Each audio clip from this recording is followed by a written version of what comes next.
ॐ श्रीपरमात्मने नमः। अथ प्रथमोऽध्यायः अर्जुनविषादयोगः। 7వ శ్లోకం।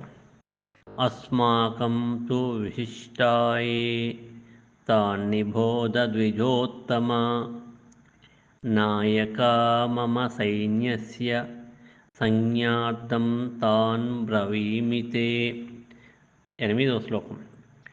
भवान् भीष्मस्य कर्णस्य कृपस्य समितिञ्जयः अश्वत्थामा विकर्णस्य सौमदत्तिस्तथैव च। 9వ శ్లోకం। अन्ये च बहवः शूरा मदर्थे त्यक्तजीविताः नानाशस्त्रप्रहरणाः सर्वे युद्धविशारदाः। 10వ శ్లోకం।